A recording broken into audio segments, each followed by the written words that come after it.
Hello po ulit. At para sa ating pang-finale na sign, ang pinakalas ng ating fourth sign ay ang air sign. So, ang mga air sign ay Gemini, Libra, and Aquarius. Okay po. So, this is a Five of Swords. Ayan ha. Ito, magiging competitive ang inyong taon. Ayan. Sabi niya dito, winning at all cost.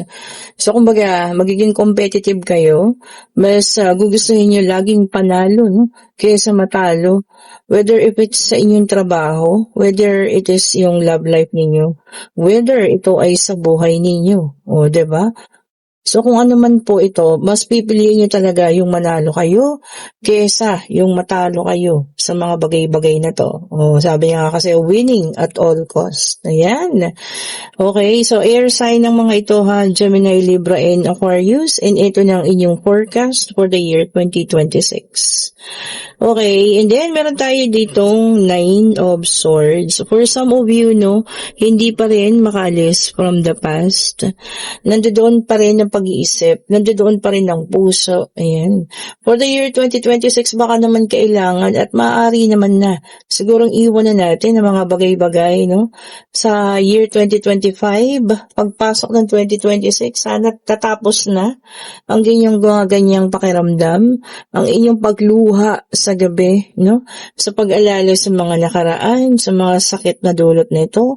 Hopefully, pagpasok ng New Year, a new you and a new beginning na po ha.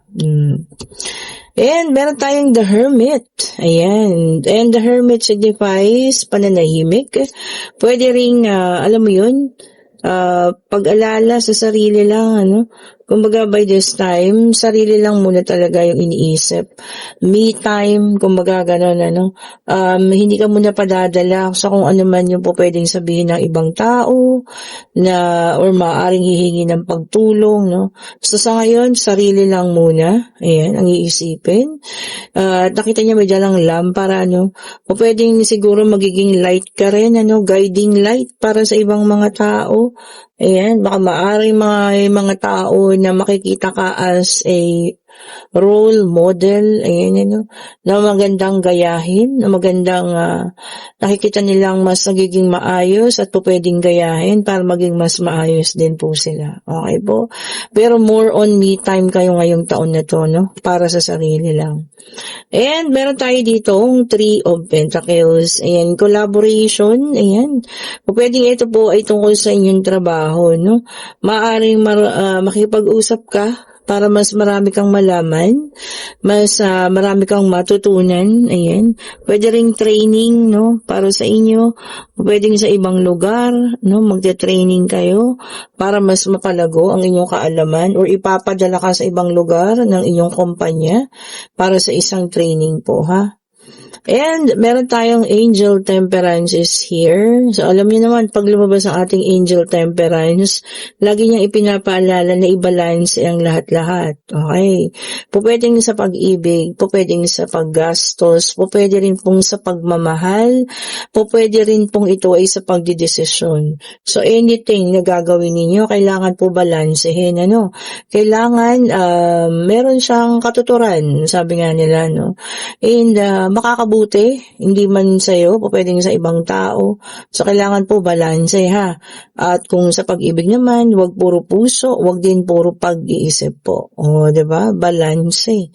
O, diba? Baka malalagay kayo sa sitwasyon. Alam niyo yun, na kailangan natin talagang mapakita na kaya nating ibalanse ang mga bagay-bagay, ha? Okay, at eto na, ang ating oracle card. Ayan. Tingnan natin ang paparating para sa mga air sign, Gemini, Libra, and Aquarius. Okay? This is the 2026 forecast from the oracle cards, So, tingnan natin kung anong ibibigay sa inyo po. Yung mga naunang tatlo, which is very maganda rin naman, Ito, tinatlo agad. Anyway, tingnan na natin. Para sa una, naku, meron tayo ritong gladiator, paghahanda. O, ayan ha. Baka mapoprovoke ka, diba? Or somebody's going to provoke you. Pwedeng ito po ay isang kaguluhan, So kailangan may shield, kailangan paghandaan mo, kailangan pag-isipan mo kung ano ang iyong isasagot, kailangan din paghandaan mo ang magiging kilos mo ha, sa mga kung ano man po yung mangyayari. Pwede rin kailangan ipagtanggol ang sarili, ayan kasi naglagay ka ng shield, poprotektahan mo ang iyong sarili po. Kung ano man itong paparating na to, laging unahin ang sarili ha, bago po ang ibang tao. Okay, and nako, ito po, health issues. Mag-ingat ang ating mga air sign. For some of you po pwedeng magkasakit. And this is hindi lang bastang sakit. Kasi kung nakikita nyo, nasa hospital. So baka sobrang sipag, ganyan. Baka magkakaroon din ng mga sakit na airborne na kukuha sa labas. Ayan. So mag-ingat mo ha. Lalo na ngayon, nag-iiba talaga yung panahon. Lumalamig, sobra. Hindi natin nakalain. Siyempre, mag-iibla rin ng timpla ng ating katawan. Huwag po nating kalimutan na nandiyan pa rin yung COVID ha. Hindi naman sa totally umalis, na-contain lang or nasugpo, pero nandiyan pa rin po.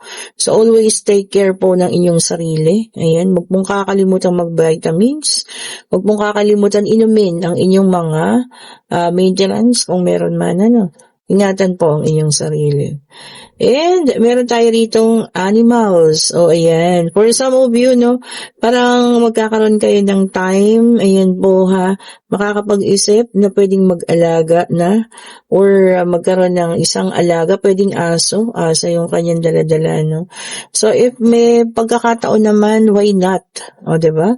Kasi makakatulong tayo sa kanila. And at the same time, matutulungan din nila kayo. Diba po? Ako talagang sobrang nagtutulong sa akin ng aking mga alaga. Sila yung mga nagpapasaya, lalo na pag nakakaramdam na ako ng pagod. Sila yung mga nagpupush sa akin para lalo pang pag-igihan ang paghahanap buhay po. Kasi pag hindi ko ginawa yun, magagalit si Pipoy. Kasi wala na siyang pang-pa-foods. Okay po? Napakalaking aso niyan. At hindi lang naman yun. And at the same time po, yung pagod ko, nawawala. Pag nakikita ko talaga sila na masaya, pati yung mga inaalagaan ko doon, na nakalananay, yung mga maliliit na aso. Nagiging masaya sila, Talagang yung saya ko po, ganun din. Masaya din po ako. Diba? So kung may time kayo, may space kayo sa bahay, why not po? Diba? Pagbigyan natin ang ating mga sarili. Malay nyo, diyan tayo lumigaya. Diba? Hindi natin kailangan ng partner, kailangan pala natin alaga. Diba po? Ito, isa na lang ang ating kulang kasi nagbagsakan sila lahat. Tingnan natin kung ano yung pang last. Ang dami naman. Ayan. Isa lang po, dahil isa na lang ang aming kailangan. Okay, tingnan pa natin ha. Mayroon na. Okay, so, nako. So, ito ang hindi maganda ha, abusive relationship. Mga air sign, for some of you, makakaranas ang abusive relationship. Ito lagi kong sinasabi sa inyo, pag meron ng pananakit, whether it's emotional, physical, o kung ano man po, hindi natin kailangan mag-stay dyan ha. Kailangan po nating umalis, Kailangan nating humingi ng tulong para makaalis po sa mga ganitong sitwasyon. Kung kaya naman, why not, diba?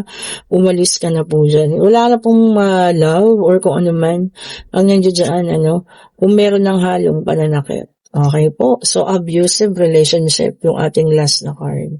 Okay. And kung nagugustuhan yung ating reading, pa-like, pa-share, and subscribe. Hit the notification bell para lagi kayong updated sa mga bagong videos na release natin. And sa lahat po ng mga bagong subscribers, sa mga datihan, sa mga bumabalik, maraming salamat po sa inyo. Sa lahat po na gusto ng ating mga bracelet, ayan, mag-order na kayo, ayan. At ang ating mga citrine bracelet, in preparation for the coming New Year. Maganda yung may suot na ganyan. Para alam niyo yun, yung blessing and yung financial natin, tuloy-tuloy ha. Kung gusto rin po ng pabango, dyan, i-click nyo na yung link. Ako lang po yung naglalagay sa comment section. Wala na pong iba at wala rin kayong ibang makakausap kung hindi ako lang to. Okay po, thank you so much po for watching. Have a great hapon. Hapon kasi dito sa atin, And ingat po kayong lahat ha. Bye-bye po sa inyo.